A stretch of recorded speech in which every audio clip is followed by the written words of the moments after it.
Hello and welcome to Barcelona. We're here speaking at the end of the penultimate day of Formula One 2020 pre-season testing. I'm Alex Kalinauckas and with me is GP Racing editor Ben Anderson and Autosports Formula One reporter Luke Smith.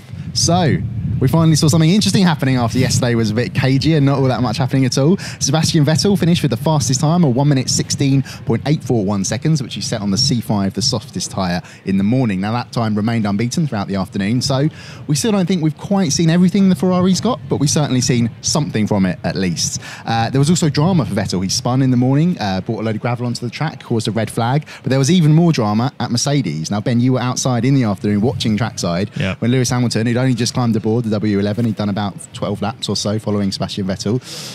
The engine shut down. What happened? Yeah, so I was standing on the inside of turn 5. Lewis was, as you say, about 10, 12 laps into a long run. Vettel was chasing him in the Ferrari, and they were doing sort of roughly equivalent lap times, I think. And the Mercedes just shut down all of a sudden, exiting turn 5. Lewis went for the power. Just complete shutdown. Just went silent. Silence, like a vacuum cleaner shutting down, a gentle whoosh, and he coasted to a halt, pulled over immediately on the right-hand side of the track, and it turns out there was an oil pressure problem again, I think, on the Mercedes engine, and it shut down as a fail-safe. So some concern, I think, maybe at Mercedes on the reliability of that new engine, because it's not the first failure they've had on either the works car or the customer engines. No, indeed, Luke, you were saying yesterday about Williams and how many failures that have happened down there, or certainly engine issues going on with the Mercedes power unit. Yeah, and again, that was all relating to the oil system as well. So I think maybe this is a weak spot that we're seeing in the Mercedes power unit going into the start of the season. So yeah, definitely something I think the team wants to get on top of, not just for its own sake, but also its customer teams, supplying Racing Point as well. Yeah, very, very concerning. What did you make of the Ferrari time? Like I said, finally some pace, some interesting headline times there, but not quite the times that Valtteri Bottas topped the test one with for Mercedes. No, I mean, Vettel's still a second off, which is still a huge gap. And obviously we don't know sort of the ins and outs of timings and things like that, and fuel loads and whatever. And Valtteri Bottas spoke today and he said that teams tend to play a weird game with one another through pre-season, which summed it up quite nicely. Did give away that he'd been running low fuel last week, I think, as expected. Said he'd like to do some more high fuel running at some point. So got a bit of that today, I think. And obviously tomorrow they'll want to tick that final box again. But yeah, I think it's certainly a sign from Ferrari that they're certainly upping things and getting a bit closer to what is their optimum pace. But yeah, still I think a long way to go before we can really see what they can do. Now Ben, what did the Ferrari look like trackside? I went out in the morning and didn't do all that much running, and then in fact Vettel came charging past to set his fastest lap time, and then trundled by after he'd gone off later on a couple of laps later with his spin. But what did you observe from seeing them at the side of the track? Well, yeah, it's interesting with the Ferrari. I watched for about an hour yesterday afternoon on the outside of turns 7 and 8, the medium speed S's, and then most of the afternoon today. And the Ferrari seems to have, in all corners, I didn't see the chicane, that's the only one I can't comment on, an understeer problem. Through 7 and 8, Leclerc was driving yesterday, compared to Max Verstappen in the Red Bull and Bottas in the Mercedes, which looked like it was running high fuel actually. They would pile into the left-hander, pick up the throttle nice and early and power up the hill, and the Red Bull looked like it was on rails. It looked incredible. The Merc, similar but maybe not quite as easy, but arriving faster because I think they've got more power. They're certainly running the engine in a higher state of tune, I think, at the moment.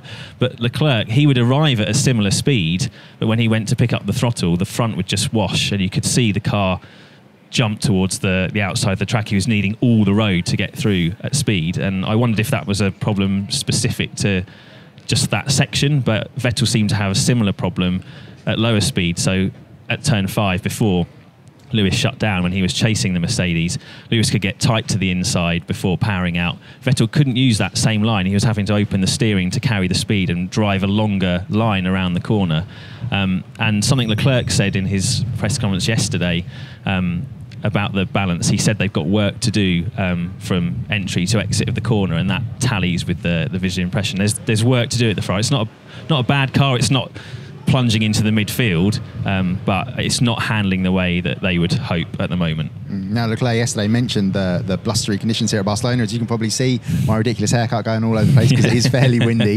Could that be contributing to the problem, or is it just a fundamental car issue that they've got to solve? I think there's a fundamental car issue. I've heard that Vettel was complaining about the car understeering last week, so this is not something we're seeing in isolation. It's been throughout testing. I think the conditions have played a part in why the times have been unimpressive so far compared to last week. I think Carlos Sainz has touched on that.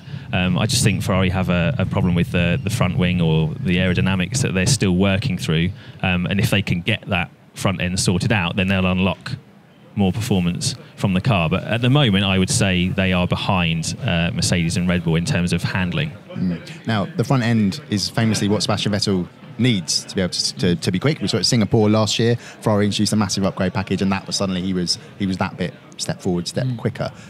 Bit of an issue then for him heading into Australia in the first race? Yeah, definitely. I mean, obviously you want as much confidence in the car as you can get. So I think to have this this issue sort of appearing, as Ben touched on, I think it is, definitely cause for concern. And it kind of adds up with the very sort of quiet and I think understated approach that Ferrari has taken to this pre-season. And I mean, there is all for downplaying expectations and not running away with crazy ideas of being able to dominate the race or anything like that. But there's been none of that. They keep saying we are behind Mercedes, behind Red Bull. We need to get on top of this issue. And I think to have another difficult season ahead of them, it's really not a confidence builder. Now, Ben, maybe you could give us a rundown of what all the other cars look like visually trackside, starting with the Red Bull, which I think, again, we didn't really see sort of their hand again on Thursday because Max Verstappen, it was wet this morning, we should point out, so it's not a lot took place first thing in the morning, and when Verstappen did go out, he had some aero rakes on, he spun a couple of times, it looked a bit of a handful, and then he binned it into the gravel at turn 5 where it was all seemed to be going off today, where Vettel went off and then Hamilton had his issue. So what do you make of the Red Bull and then the other cars as well? Yeah, I got a better sense of what the Red Bull was like yesterday when Max was out in the afternoon, and it looked incredible through 7 and 8, the pick of the cars. The only caveat is how much power are they extracting from that new Honda engine, how much are they holding back, because it doesn't look like it arrives quite as fast, and it doesn't look like it powers up the hill as well as the Mercedes or the Ferrari. But in terms of drivability, the Red Bull is the car I'd want to be in at the moment.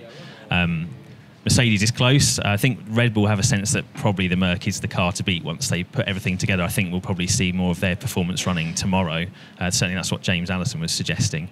And then behind Ferrari, it's really, really tight. A lot's being made of the pink Mercedes, a Racing Point. I mean, it looks like a good car, but I was watching Sergio Perez. I thought it was Lance Stroll because it had number 18 on it, but it turns out it was Perez driving yesterday afternoon. He was chasing Lando Norris for a long time.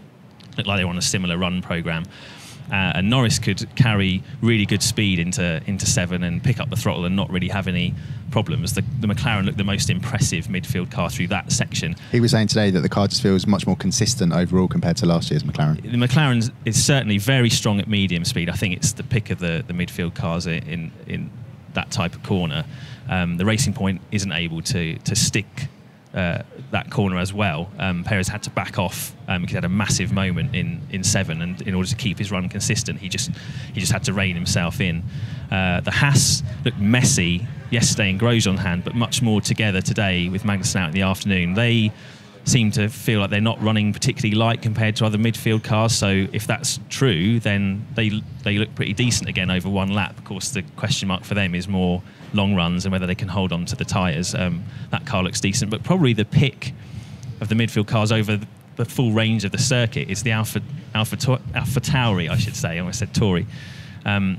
I described it as a star. I described it as a kind of low-res Red Bull yesterday. Got a bit of stick on social media. Caused a bit of offence actually, but not you have a problem with that, Ben? No, but I should probably clarify that I mean it as a compliment because behaviour on track is very similar to the Red Bull. It looks very drivable. The drivers have massive confidence in the car. The question mark again is, how much engine performance have they got in the tank? Absolutely. Well, we've only got one more day, finally. Pre-season testing. It's only been 6 days this year, and the last one is tomorrow. Luke, I know we've got to wrap up briefly. Our producer was waving at us off camera.